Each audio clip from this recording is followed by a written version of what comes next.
Bienvenue dans Feu de connaissance, le podcast qui éclaire les arcanes de la culture administrative et de la sécurité civile à travers l'actualité. Feu de connaissance revient dans cet épisode sur le rôle et le fonctionnement des centres de gestion de la fonction publique territoriale, ces organismes dont la compétence relève du département et qui ont pour objectif principal la gestion de la fonction publique territoriale.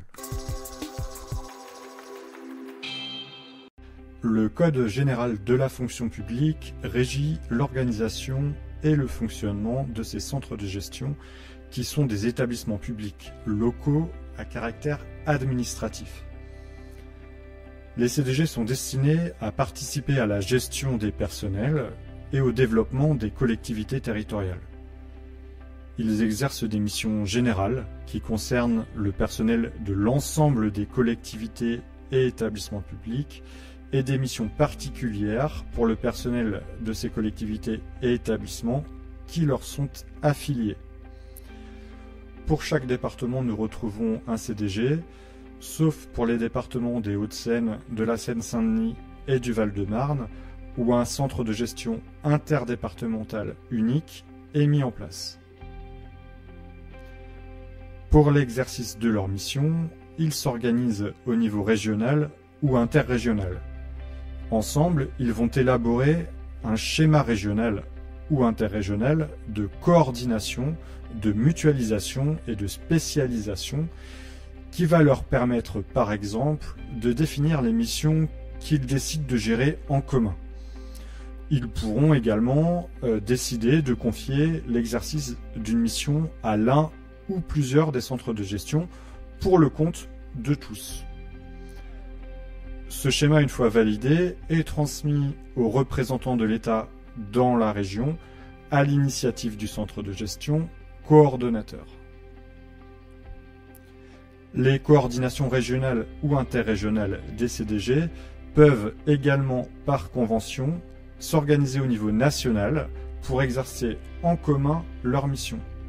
À ce moment-là, une convention va fixer les modalités de mise en œuvre de cette organisation et du remboursement des dépenses correspondantes.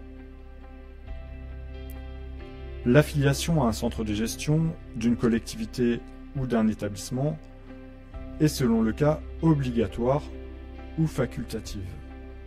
En effet, l'affiliation peut être obligatoire pour les communes et leurs établissements publics qui emploient moins de 350 fonctionnaires territoriaux, titulaires et stagiaires à temps complet, ou alors facultative pour toutes les autres collectivités et leurs établissements.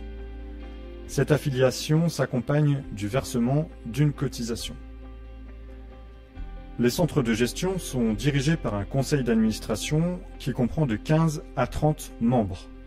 Le nombre de ces membres pour chaque conseil est fixé en fonction de l'importance démographique des collectivités concernées et de l'effectif total des agents territoriaux qui sont employés par les collectivités et établissements affiliés au centre.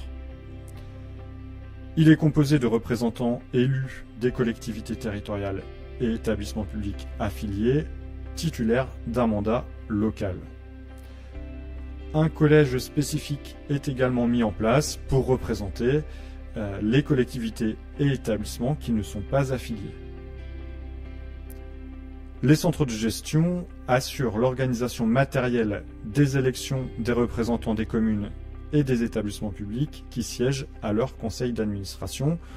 Et ensuite, le conseil d'administration va élire en son sein le président du centre. Les centres de gestion ont pour mission d'organiser des concours et examens professionnels, autres que ceux déjà organisés par le CNFPT. Ils rédigent également les listes d'aptitude des candidats admis à un concours. Ils assurent la publicité des créations et vacances d'emploi et vont prendre en charge des fonctionnaires qui sont momentanément privés d'emploi. Autres bien sûr que ceux dont la prise en charge incombe au CNFPT. Ils gèrent également l'accompagnement personnalisé des agents pour l'élaboration de leurs projets professionnels. Ils ont pour mission de désigner un référent laïcité. Ils disposent également d'une assistance juridique statutaire y compris pour la fonction de référent déontologue. Enfin, ils ont pour mission de reclasser des fonctionnaires de catégorie A, B et C qui sont devenus inaptes à l'exercice de leurs fonctions, et ils assurent également le fonctionnement des instances consultatives. Ils peuvent assurer, à la demande des collectivités et établissements, toute tâche administrative complémentaire, donner des conseils en organisation, notamment en matière d'emploi et de gestion des ressources humaines, élaborer des conseils juridiques ou encore effectuer des tâches d'archivage et de numérisation. Le contrôle budgétaire de ces centres est exercé par le représentant de l'État du siège de ces centres.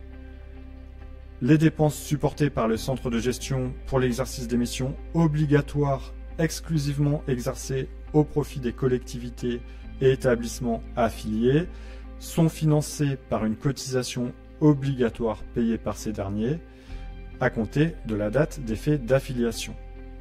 Le montant de cette subvention est fixé en fonction de la masse salariale de la collectivité ou de son établissement.